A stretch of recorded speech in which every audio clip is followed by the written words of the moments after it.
welcome back to Diablo's Workshop. How's everybody doing? So, last video you saw I had the final on the egg plane, which was a blast to build, and I'm glad I did it.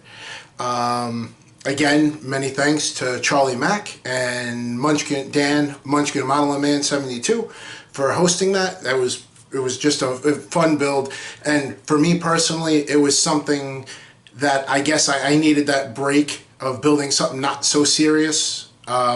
It was definitely a welcome change. Looking forward to doing it next year. So we're pretty much gonna do a shop update for this video, and I am going to include my next project in that shop update.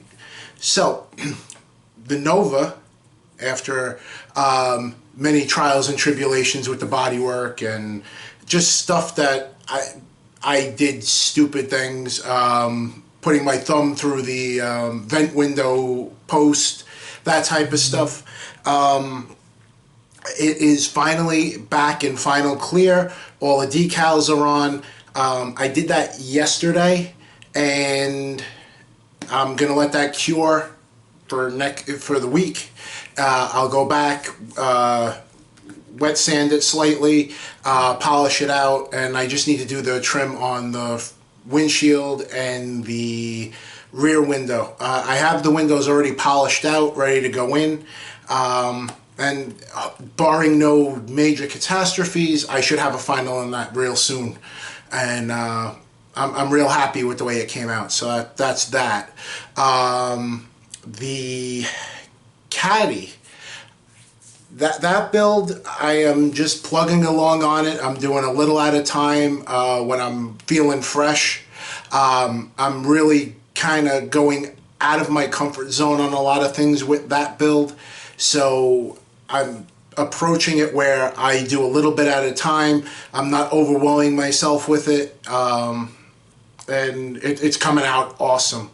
And I'm really looking forward to unveiling that, because it's something totally, one, outside my comfort level, two, I kind of put a lot of creativity into it. It's not, it's the Foose Caddy, and it looks like the Foose Caddy, but there are a lot of things that make it look not like the Foose Caddy.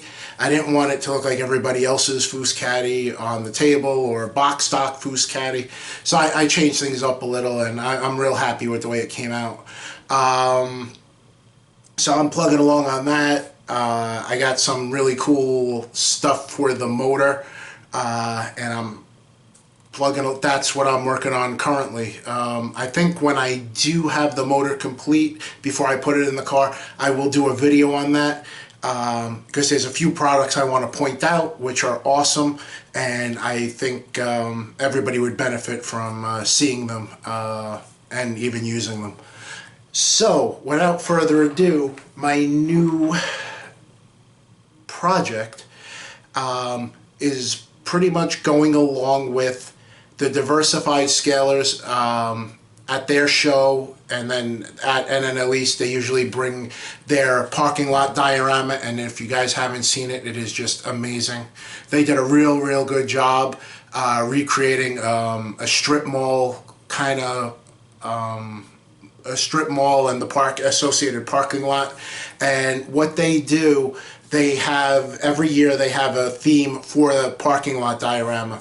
So last year it was Nissan, and I was building the Calisonic for it, and as we know, the Calisonic never got fully done, which I will go back and finish. This year's theme is Euro, so anything European, whether it be Porsche, Ferraris, Lamborghinis, Volkswagens, Audis, that type of stuff.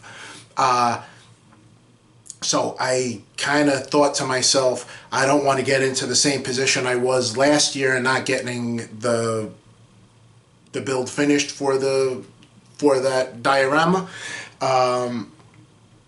So I'm starting it now. And at NNL East this year, I was fortunate enough to pick up something kind of cool, and I think it'll be a good addition to the parking lot diorama. So without further ado, I'll show you what that is. I ended up picking up the Porsche Cayman.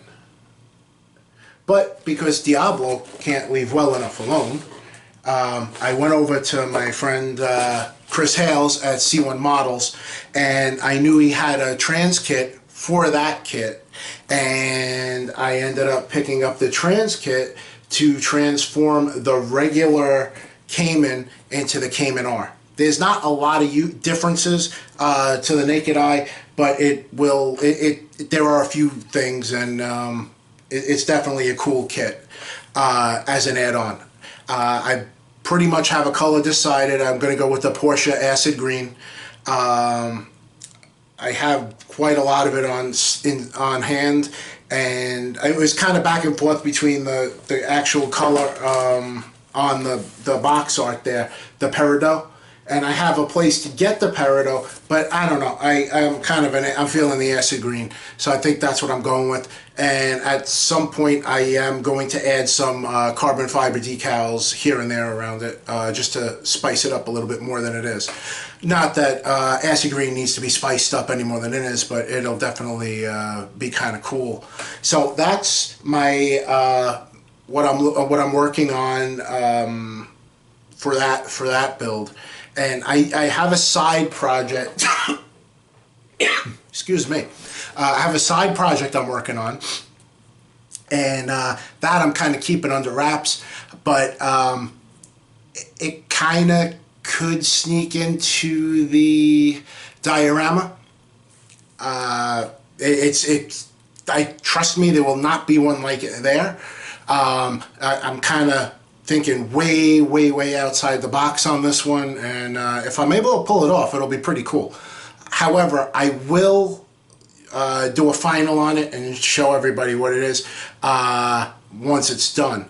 And there's a second part to it that I'm building, and I want to try to have that done for a show that's at the Simeone Museum. That's usually in March. So I have quite a while to finish it. It's actually going to end up being a 2-vehicle display, and one of those vehicles will end up being in their theme class for the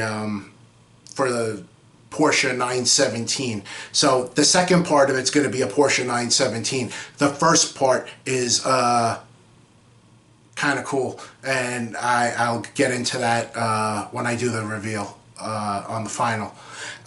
So guys, thanks for watching, and what I'm going to do, I'm gonna put up another video today right after this one, and I will do like what's in the box on both kits so you guys can see what it is, especially the C1 kit, because if you haven't seen his work and his product, it's definitely a treat, and I'll show you guys that. So I'll put up another video after this one, so this doesn't end up being that long.